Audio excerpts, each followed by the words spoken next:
Trey Hendrickson, John Franklin Myers. How about we talk some next steps in the building or rebuilding of that 49ers defensive line?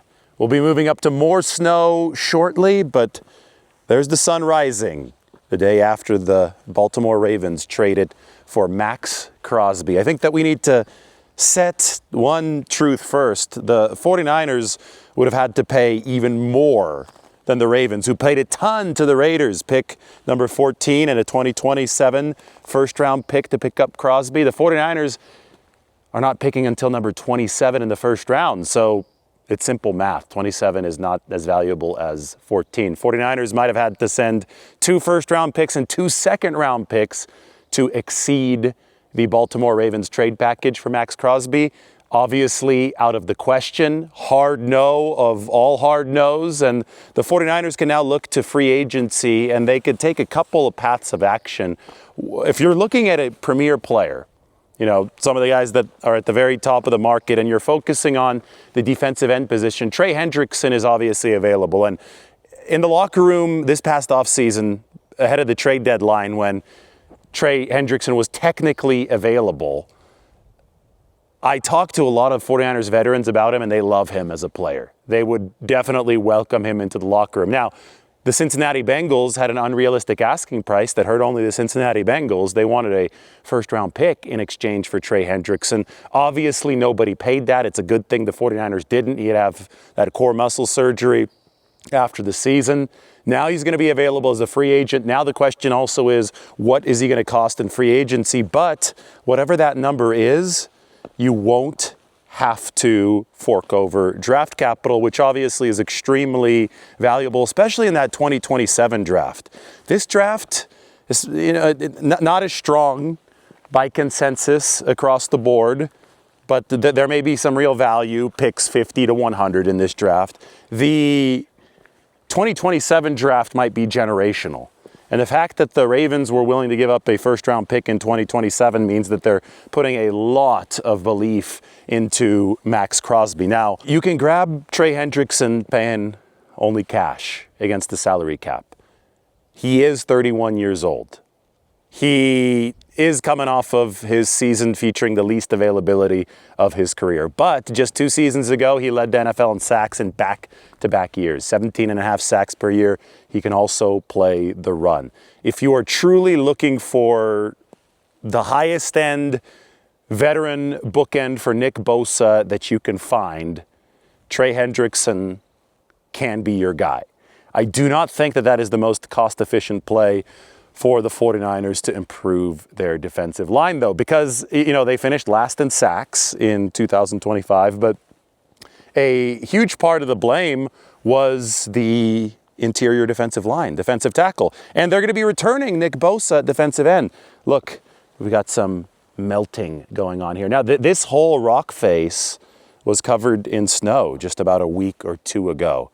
There's that big blizzard here in the Sierra Nevada. We're at a little bit of a lower elevation, so you see some snow up here, and you definitely see the meltage happening. When we head up to ski in a bit, we're going to hit a higher elevation, and at that point, we're going to see a whole heck of a lot more snow. Now, I got to watch out. It's like black ice when you step on this. It's really slippery.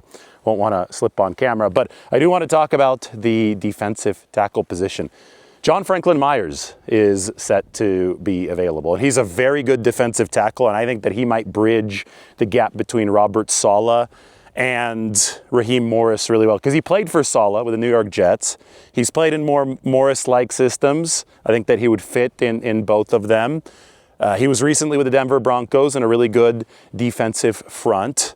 John Franklin Myers is probably the best defensive tackle available, or set to be available on the free agent market. And if you're returning Nick Bosa, who arguably is going to be better than any free agent you could sign. I think Nick Bosa is a better player than Trey Hendrickson. I get that he's coming off yet another ACL tear, so that is a concern. But if you're returning Nick Bosa at defensive end, you are set to add a key player on the exterior already. How about fortifying the interior, where the 49ers have already made some space? They're not going to pursue Kalia Davis in restricted free agency. So boom, you have some room next to your run-stopping rookies or second-year guys now in Alfred Collins and CJ West.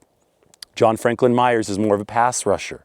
somebody who's capable of getting to double-digit sacks. He's 288 pounds, not like your 320-plus pound defensive tackles, but the 49ers already spent last season building the foundation and getting those bigger defensive tackles who are more of run stoppers. Now it's time to bolster that pass rush. They only had the 20 sacks last year, which was last in the NFL. I'm treading very carefully here because I think that I could slide right down this rock face, and that would make for a very viewed live if I could, or video if I could ever get it uploaded, but I might not be alive to see the upload date as we make our walk. You know, there was some mountain lions walking at a pack during daytime here just a few days ago in this area. So I do guess I have to be careful, but I think that we'll be fine. Hopefully they'll leave the video uninterrupted. Anyway, you got your run stoppers last year. You set the table if you're the 49ers to rush the passer. You obviously need to have Michael Williams healthy. He's another really good run stopper on the edge who could shift to the inside. But a dedicated pass rusher on the inside in John Franklin Myers, I think, could do wonders for the 49ers. And again, this is a player who will not cost the 49ers draft capital if they are able to get him. This is fascinating, and this is a really good camera. You'd see some of it is ice. Here's a little bit of ice. Some of it is water, and more and more of it's going to melt over the course of today. Spring is definitely coming. We've got daylight savings time actually kicking in tonight. You're going to lose an hour this weekend, but you're going to get into more daylight, so should be really, really good. 49ers right now on some of those prediction markets are favorites to land Mike Evans if he doesn't return to the Tampa Bay Buccaneers. So we're obviously looking at multiple different needs for the 49ers. They're going to want to attack as many as they can through the NFL draft. They currently have 7 picks in the 2025 draft, and they have a little bit more salary cap space to work with than they did last year when they ran a reset. They've got to think about this in a big term view because they need to carry over money, but they don't have to carry over absolutely everything. They will be players to some level in free agency and obviously receiver. Everybody's talking about Romeo Doubs, but I think Mike Evans, it's hard to say that he wouldn't fit Brock Purdy.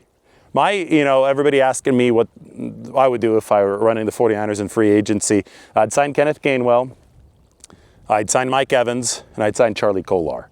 Those would be my 3 big ones. Now, we're awaiting potential resolution on the Trent Williams situation. That could have domino effects, so we've got to keep our eyes open for that. But the Maxx Crosby trade does illustrate a situation where the 49ers never had a chance. They were interested, but once that turned into a price where the Ravens were willing to send 2 ones over to the Raiders, San Francisco literally could not have matched it with 2 first-round picks. And I think that they believe that 2 first-round picks, just in a vacuum, 2 of their own first-round picks would have been too much. But to surpass the Ravens offer because of pick number 14 versus 27, it would have had to have been more than that. And, I mean, the 49ers have loaded up quite well, I think, over the past couple years with their young players, especially this past year. There's this great misconception that they haven't drafted well. I don't think they drafted well in 2022 and 2023, outside of Brock Purdy, of course, who's now a superstar. But in 2025 especially, they got a lot of impact guys. It was availability that ended up being the 49ers' main concern in that 2025 season. Michael Williams improved their run defense by like 20 spots over the course of 2025 when he was available versus when he wasn't. Alfred Collins was an impact guy. I saw him impact that win against the Rams. Upton Stout led the entire NFL, all cornerbacks in passes, pressures when he was pass rushing from the nickelback spot. And I think he developed in coverage to the point where he might have been the 49ers' best defensive player when the season ended. Ricky Pearsall, 2024 draft, when he was available, I mean, the offense was completely different. He was the definition of an impact player. You've got to have these guys available, then you've got to add more draft picks.